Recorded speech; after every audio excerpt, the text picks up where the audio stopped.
57। भीष्म ने स्पष्ट देखा था कि पांडु मृगया हेतु वन जाने के लिए जितना उत्सुक था, धृतराष्ट्र उसे भेजने के लिए उससे भी अधिक उतावला था। पांडु के आदेशों का पालन हुआ। उसने जो चाहा उसकी व्यवस्था हुई। किंतु धृतराष्ट्र ने एक बार भी उससे यह नहीं पूछा कि वो मृगया के लिए क्यों जा रहा है।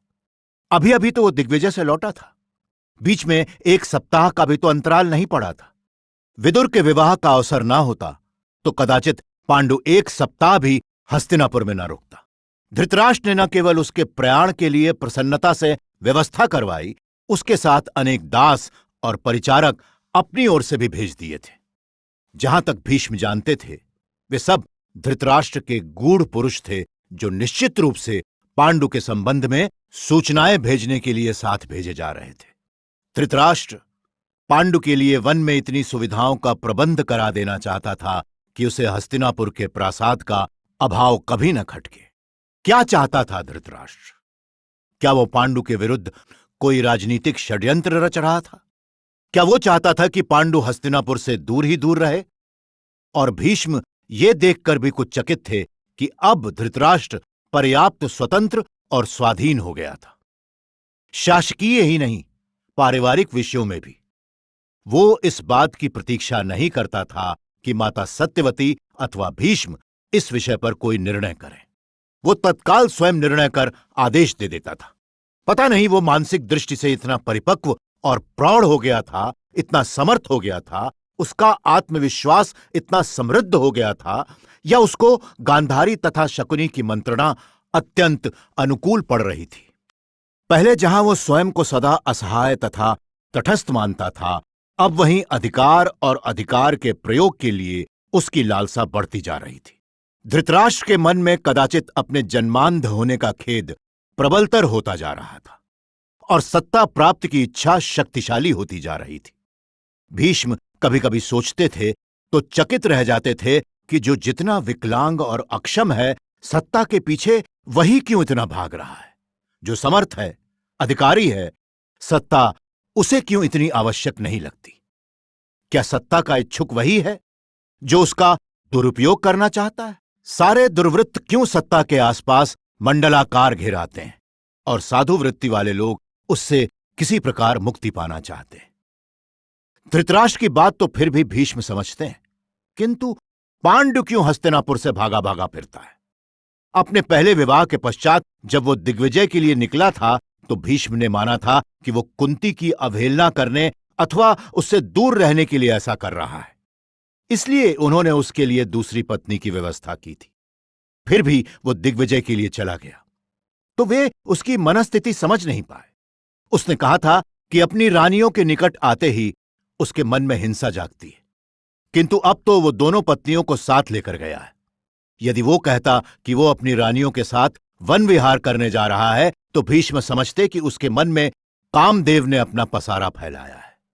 किंतु जैसी सूचनाएं उनको मिलती रही हैं, उनके अनुसार पांडु अपनी दोनों पत्नियों में से किसी एक की भी ओर इतना आकृष्ट नहीं हुआ है कि हस्तिनापुर के प्रासादों का एकांत भी उसे पर्याप्त न लगता। अपनी रानियों को लेकर वन विहार के लिए वो राजा जाता है जो इतना उन्मुक्त विलास चाहता है कि राजप्रासादों की दीवारें भी उसे अपने एकांत में बाधा लगती हैं। या फिर वो राजा जाता है जो राजधानी की एक रस्ता से ऊबकर कोई परिवर्तन चाहता है। किंतु पांडु के संदर्भ में तो इनमें से कुछ भी उपयुक्त नहीं लगता। पांडु भी क्या सम्राट शांतनु के समान उद्भ्रांत हो गया है? वे भी तो इसी प्रकार राजधानी को छोड़कर वनों और नदियों के कछारों में घुमा करते थे। किंतु वे तो अपनी पत्नी के विलग हो जाने के कारण काम पीड़ा, कहीं पांडु भी तो काम यातना से ही पीड़ित नहीं है? किंतु पांडु की पत्नियां तो उसे छोड़कर नहीं गई हैं। भीष्म को लगा उनके मन में कुछ प्रश्न जैसे पिघलने लगे हैं और उन प्रश्नों के शवों में से ही कुछ उत्तर जन्म लेने लगे हैं।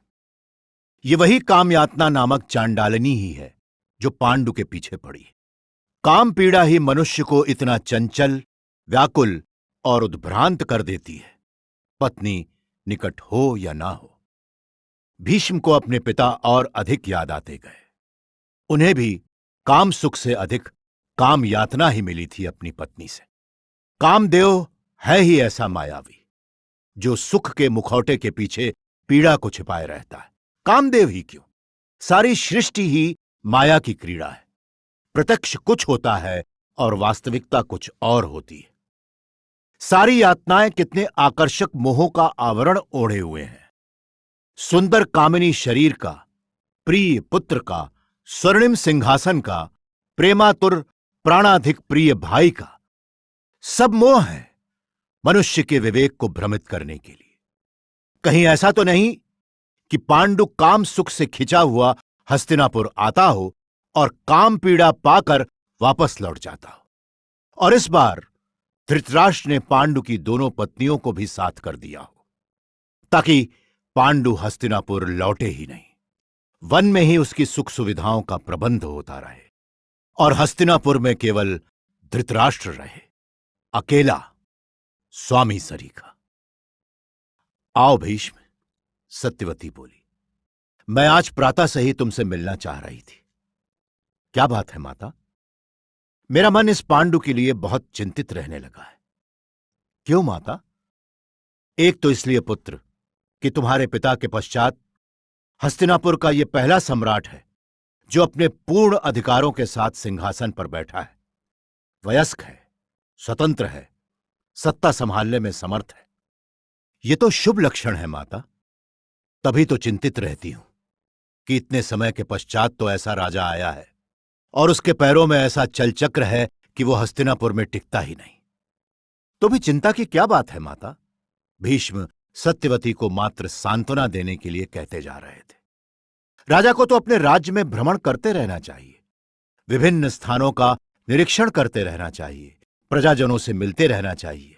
इससे उसका अपनी प्रजा से संपर्क बढ़ता है, वो अधिक सचेत रहता है, वो अधिक समर्थ बनता है।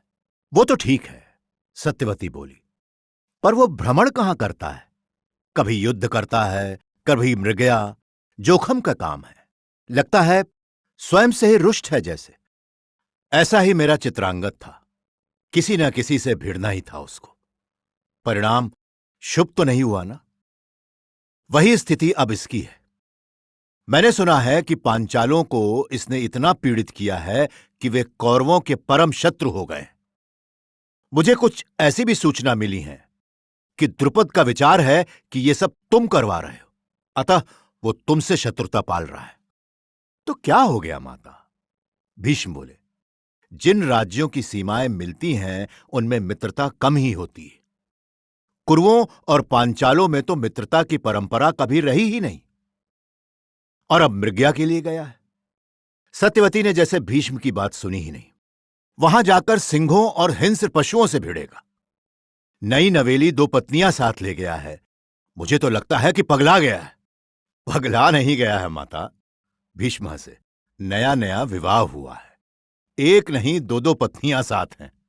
योद्धा युद्ध क्षेत्र से लौटेगा तो कामदेव का आवाहन नहीं सुनेगा क्या?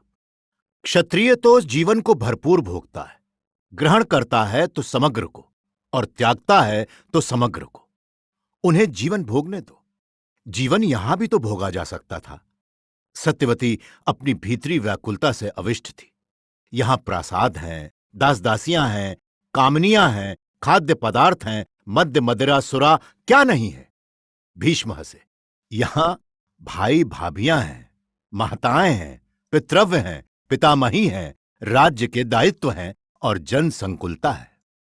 भीष्म मनी मन सोचते जा रहे थे कि जिन तथ्यों से वो स्वयं सहमत नहीं है, उनसे वो सत्यवती को क्यों बहला रहे हैं। यहां न मुक्त विहार हो सकता है न उन्मुक्त व्यवहार। यहां वे ये नहीं भूल सकते कि वे राजा और रानी हैं, उनकी मर्यादा है। वहां वे प्रकृति के जीव होंगे, उन्मुक्त विहार करेंगे। और हस्तिनापुर में छोड़ गए हैं इस नराधम धृतराष्ट्र और उस दुर्वृत्त पापी शकुनी को। सत्यवती बोली, उनसे आपका क्या विरोध है माता? सत्यवती ने सठियाए से ढंग से भीष्म को देखा। क्या तुम नहीं जानते कि धृतराष्ट्र के हाथों कोई दासी सुरक्षित नहीं है और शकुनी के आसपास सिवाय जुआरियों और मद्यपों के और किसी का अस्तित्व ही संभव नहीं है? जब लंपटता, व्यभिचार, सुरापान और द्यूत ये सारे एकत्रित हो जाएंगे तो कौन सा अनर्थ होने से रह जाएगा पुत्र? आजकल यही तो क्षत्रिय राजपुत्रों के आभूषण है माता। भीष्म के स्वर में विषाद का विष घुला हुआ था। सबसे बड़ी कठिनाई यह है कि यह सब शासन के केंद्र से हो रहा है। हीन वृत्तियों को गौरवान्वित किया जा रहा है। ये लोग राजा राजकुमार हैं अथवा दुर्वृत्त आतताई गुंडे? सत्यवती जैसे अपने आप से पूछ रही थी। जो अपराधी हैं वे ही न्यायकर्ता के आसन पर आसीन हैं, तो अपराधियों को दंडित कौन करेगा? मेरा पांडु ऐसा नहीं है। उसे हस्तिनापुर में रहना चाहिए। मुझे तो सोच सोचकर भय सा लगने लगा है। किस बात का भय माता? अरे जब दुष्ट, मद्यप और व्यभिचारी लोगों के हाथों में सत्ता आ जाएगी तो कौन सा दुराचार होने से रह जाएगा? हत्याएं नहीं होंगी या बलात्कार नहीं होंगे। जब ऐसे निर्लज्ज और पापी शासक होंगे तो कोई न्याय मांगने कहां जाएगा? चिंतित न हो माता, अभी आपका भीष्म इतना असमर्थ नहीं हुआ है। भीष्म ने सत्यवती को सांत्वना दी। नहीं हुआ है तो हो जाएगा। सत्यवती बोली, मुझे तो लगता है कि सब कुछ मेरे हाथों से निकल गया है। तुम्हारे हाथों से भी निकल गया है। अब तुम्हारे हाथ में कोई भी अधिकार नहीं रह गया है ना? नहीं माता, ऐसा कैसे हो सकता है? भीष्म ने हंसने का प्रयत्न किया। ऐसा नहीं है तो शकुनी को गांधार भेज दो, और जैसे तुमने एक बार अविनीत व्यवहार करने पर विचित्र वीर्य को चांटा मारा था, वैसे ही धृतराष्ट्र को चांटा मारो। जिन दासियों के साथ वो अत्याचार करे उनका न्याय करो। भीष्म स्तंभित से खड़े रहे। क्या ऐसा संभव है? राजा धृतराष्ट्र को न दंडित किया जा सकता है, न सत्याच्युत किया जा सकता है, तो माता सत्यवती ठीक कह रही हैं। नहीं कर सकते ना? सत्यवती बोली। तभी तो कहती हूं कि समय बदल गया है। तुम्हारे पिता चाहते तो मेरा अपहरण करवा सकते थे, मुझे असत्य वचन देकर वंचित कर सकते थे, किंतु उन्होंने ऐसा नहीं किया। तुमने वचन दिया और आज तक निभाया। वो भीष्म की ओर मुड़ी। और धृतराष्ट्र से कहो कि कोई एक दिन ऐसा बता दे जिस दिन उसने झूठ न बोला हो, किसी को झूठा वचन न दिया हो। झूठा वचन और आश्वासन देना तो जैसे शासक का जन्मसिद्ध अधिकार हो गया है। भीष्म चुप खड़े रहे। क्या कहते? इसीलिए कहती हूं, पांडु को शीघ्र वापस बुलाओ। सत्यवती बोली।